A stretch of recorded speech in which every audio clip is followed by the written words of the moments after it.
Dark Shadows, number 66, VTR 91966, air 92666, take one.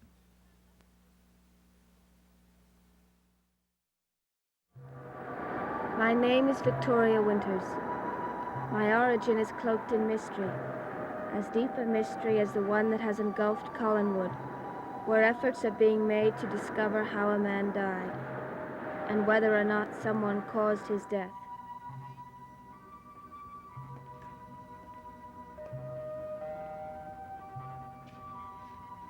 What are you doing here? Having tea. Did you invite him here? Hardly, but once he was here, I thought it would be better to give the appearance of hospitality. Why? He was waiting to see you. I thought it would be as well as if he were in a good humor. Well, it's a shame that I wasn't here to make the tea personally. I don't think I would have risked drinking it. Would you like me to leave? Of course not. Seems that Burke is going to make everything public. By all means, stay, Miss Winters. There may be one or two little things that you've missed in your eternal prying. I have not pried, and you know it. You are apparently perfectly willing to discuss our private affairs with anyone, even the waitress in the hotel cafe. Why pick on her? Roger, why don't you pick on someone your own size? I have nothing to say to you, Devlin. I am sick and tired of these insinuations. I would like the matter settled. I see. Well, in that case, I would like talking to Burke alone. Seems to me you've had more than enough time to talk to him alone. I will talk to him alone, or not at all. Very well. Perhaps someday we can have a meal, lunch or dinner, without interruption.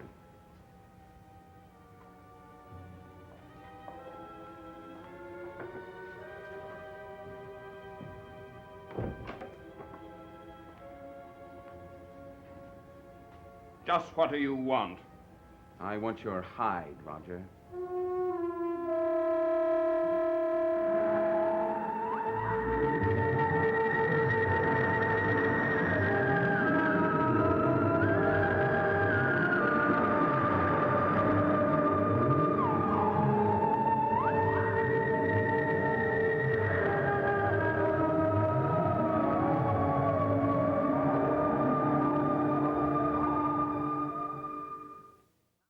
Miss Winters, you were alone with Burke. Did he act as though he were in control of himself? Why, yes. I wonder if it was all right to leave them alone like that. Oh, I'm sure it is. Mr. Devlin seemed... Well, all he did was to talk about some of his travels. That's all? He did say that he'd come here tonight to settle the things that had brought him back to Collinsport. Then he's still mainly concerned with clearing his name. That accident he told you about. I suppose so. How can he be so insensitive? Why can't he show a little more concern for the fact that Bill Malloy just died? Well, he's very much concerned. He told me so. Well, then why doesn't he show it? Why doesn't he drop his own personal vendetta for a while? Because he believes that the two are somehow connected. He thinks that... I know what he thinks. He repeated the conversation he had with you at Miss Evans' house.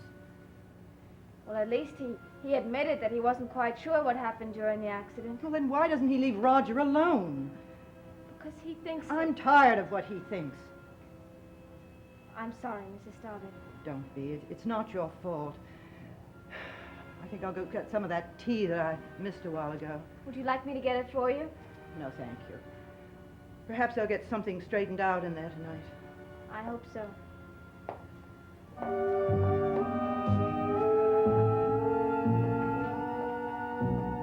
Don't you know that I could sue you for slander? It happens to be against the law to make statements such as you've made about me, unless you're fully prepared to prove them.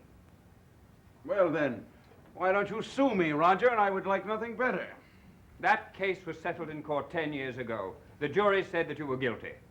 But I said I wasn't. You haven't got a leg to stand on. You have no new evidence to introduce. If I brought up a charge of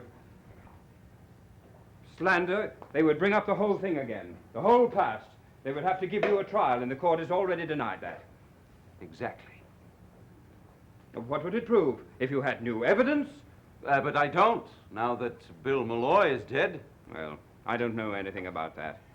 You don't know anything about Bill Malloy's evidence or about Bill Malloy's death? Neither one. He certainly would have said something about it to me, and he didn't.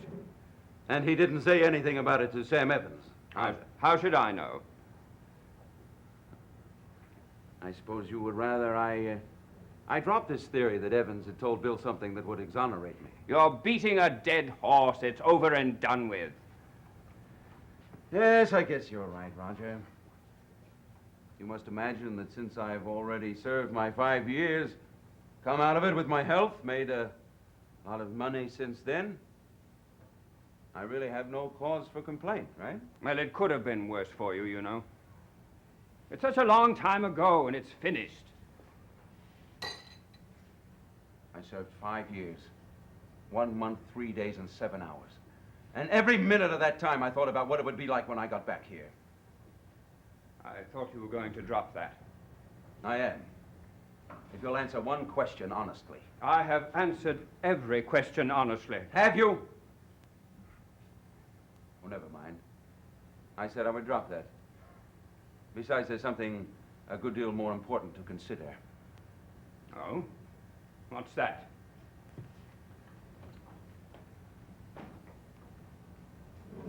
Did you kill Bill Malloy?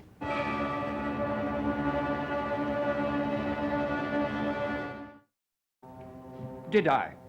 Are you serious? I've never been more serious in my life. Did you kill Bill Malloy? Do you expect a serious answer?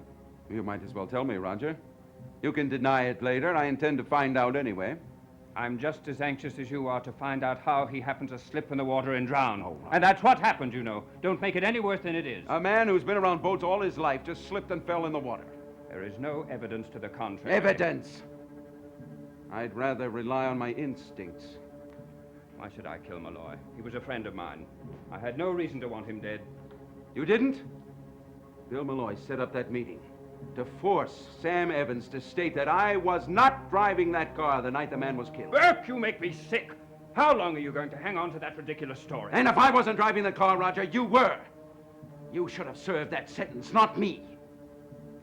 I must say, Burke, I've been completely wrong about you. Well, I'm glad to hear that. I said that you served 5 years in prison and that it hadn't done you any harm. Now I see that it has. It's driven you insane. I still have sense enough to say that you were the only one who had a motive to kill Bill Malloy. But if what you say is true about motive, then Sam Evans has just as much motive as I have. I talked to Sam Evans. He had nothing to do with Bill Malloy's death. You're judge and jury, aren't you? Yes, you better believe I am.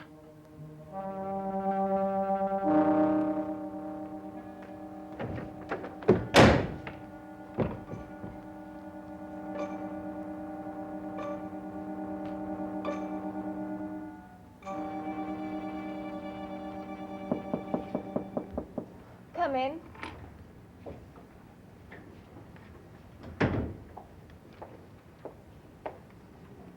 Can I do something for you? No. Frankly, I'm worried about what's going on down in the drawing room. Well, I haven't heard any screams yet. I guess that's not very funny. No. Did I interrupt you? Oh, no, I was just writing a letter. You write a great many letters, don't you? Nice that you have so many friends. Well, most of the letters I write, they're not exactly to friends. Acquaintances from the foundling home? Very few of them. You see, when a child is placed in a foster home, usually the new parents like to forget about the past. I suppose that's for the best. It is, really. This letter I'm writing, well, it's to myself. You're writing a letter to yourself. I know it sounds strange. It's a habit I got into when I was a child. It's the only way I had of getting any mail. How sad. You can't imagine what a thrill it was to get a letter. Why, I'd put a stamp on it and put it in the mailbox, and then I'd have the double thrill of knowing that the mailman was coming and bringing a special letter for me. No one else ever wrote you? No. I kept hoping. We all kept hoping as soon as we were old enough to know why we were there. One day, we'd get a letter. A special letter from our real parents. Didn't most of the children know that their parents were no longer living? Of course. But you can always hope. Yes. You can always hope.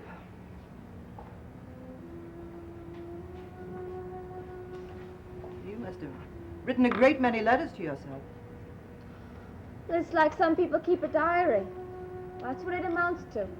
My own personal diary written to myself. Still, you must have a pretty complete record of everything that's happened to you. It doesn't take as many letters as you might think. But your whole life. No. Not very much ever happened to me until I came to Collinwood.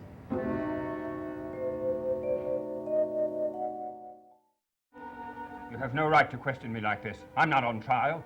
Then would you mind running through the timetable you set for yourself that night? I've already gone over it with the sheriff. Well, then you shouldn't mind telling me. You do want to get rid of me tonight, don't you? I most certainly do. Good. Now then. You state that Malloy left here at 10 after 10, is that right? Yes. Why did he come here in the first place? To make sure I would attend his meeting at 11. A meeting whose purpose you knew nothing about. He said I'd find out when I got there. But you didn't find out. Yes, and then you say you left here at 10 of 11, is that right? That's right. That means you had 40 minutes to kill. Why, I really shouldn't use that word, should I? You had 40 minutes with nothing to do. Is that better? I had a great deal to do. We're not all like you. Some of us have to work for a living. Bill Malloy brought me some papers to go over, some papers from the office. I was interrupted at first by your friend, Miss Winters, and then I went back to studying the papers, and then I left the house at 10 of 11. So you see, I didn't have any time at all, as you suggest, to kill. You have never mentioned papers before. But they were no concern of yours. They were business papers. I suppose you can produce these papers. My dear fellow, I could produce reams of papers if I had to. Yes, I guess you could. So you see, it's impossible that I had anything to do with Bill Malloy's death at 10:45 since I was right here in this room at the time. Oh, I see.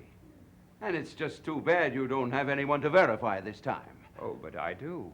Your sister. I'm sure Elizabeth would swear anything for you. Not at all. Your good friend, Miss Winters, can verify it. Vicky? She's mixed up in this? It isn't a question of being mixed up in anything. It so happens that she came downstairs at about that time to tell me something. Something important. Then she must know what time it was. And if you must know, she was going to tell me about a dinner party she had with Sam Evans. Oh, yes. Well, surely you take her word for it. Maybe, if I heard her say it. Would I tell you something like that if it wasn't true? It would be too easy to check on. Well, then, suppose we check on it. Why don't you go and get her and tell her to come down here and say what you just said? Oh, she's probably gone to bed by now. She and your sister are probably waiting right outside the door to listen for some kind of violence in here. Go get them. Burke, I'm not going to disrupt the Go get entire them! house. You do want me to leave here tonight, don't you? Get them.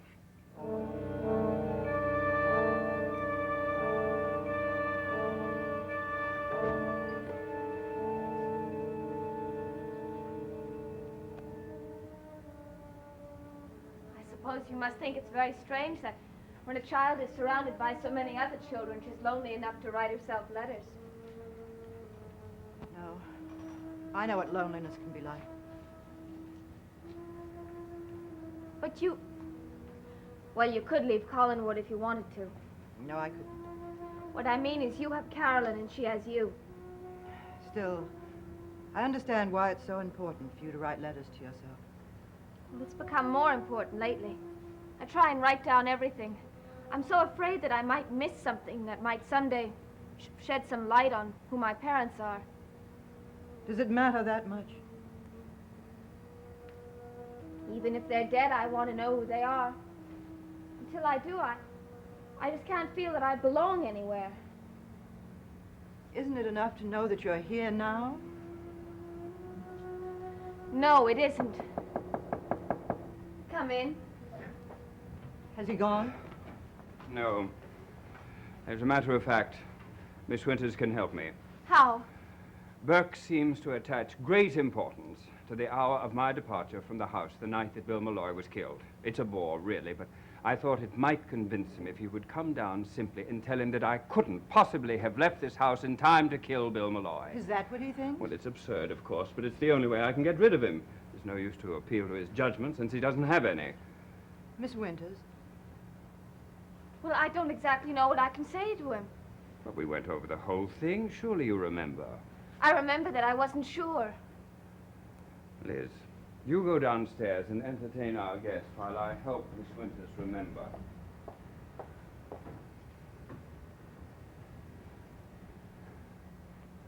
Won't you sit down, Miss Winters?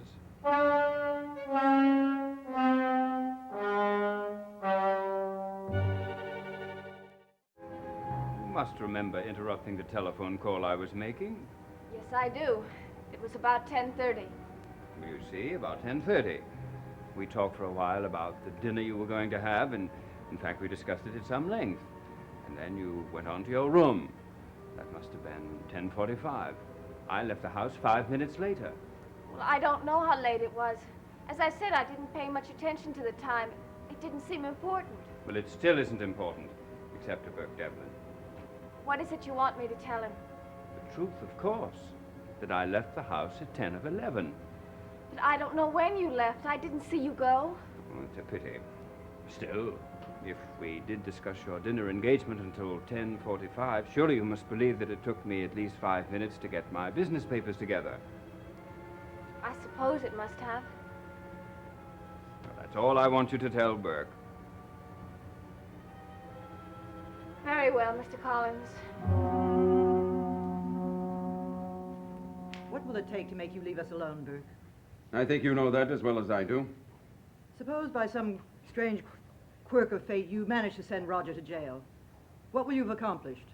Justice. Is that word foreign to your vocabulary? No, it isn't. I believe in it myself, but there are times when it's difficult to know where justice lies. Are you referring to my automobile accident that I went to prison for? Isn't that what you've been discussing with Roger? Among other things. You can't be serious in thinking Roger had anything to do with Bill Malloy's death. Why would he kill a man who's been my friend for years? Mrs. Stoddard, I am serious. And I'm shouting it loud and clear for everyone to hear. I think Roger Collins killed Bill Malloy.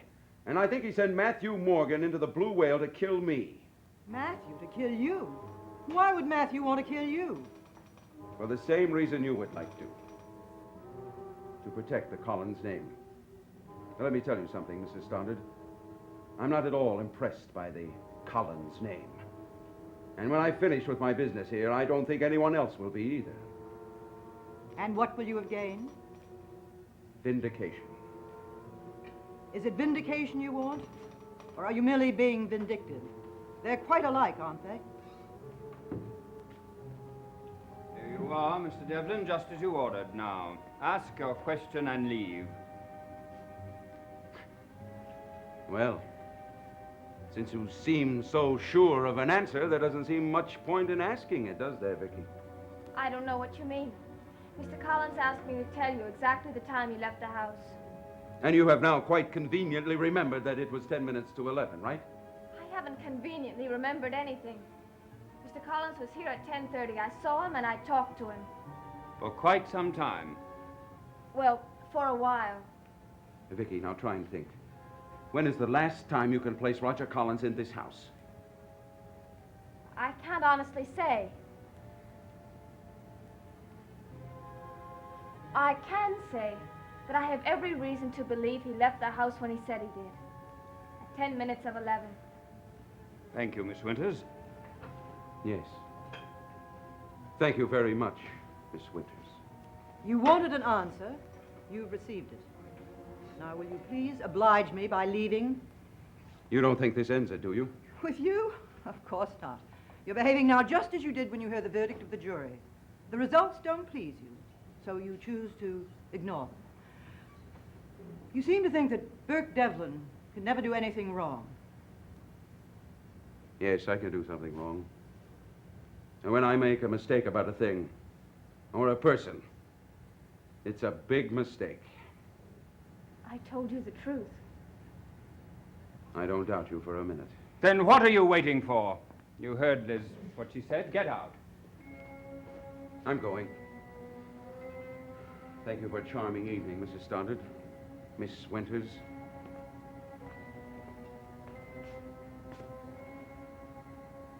I'll be back in Collinwood. Possibly to stay.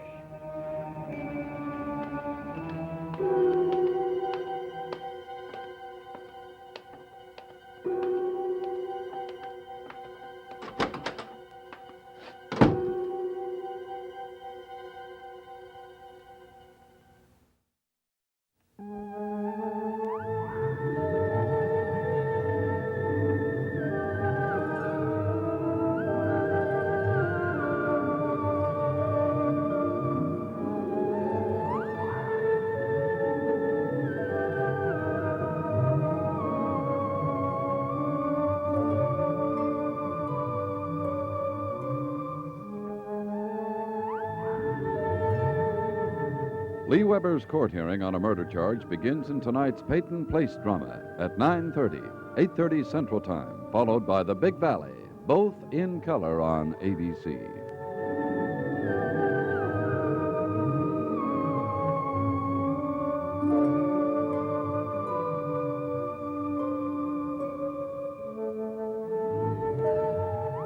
Dark Shadows is a Dan Curtis production.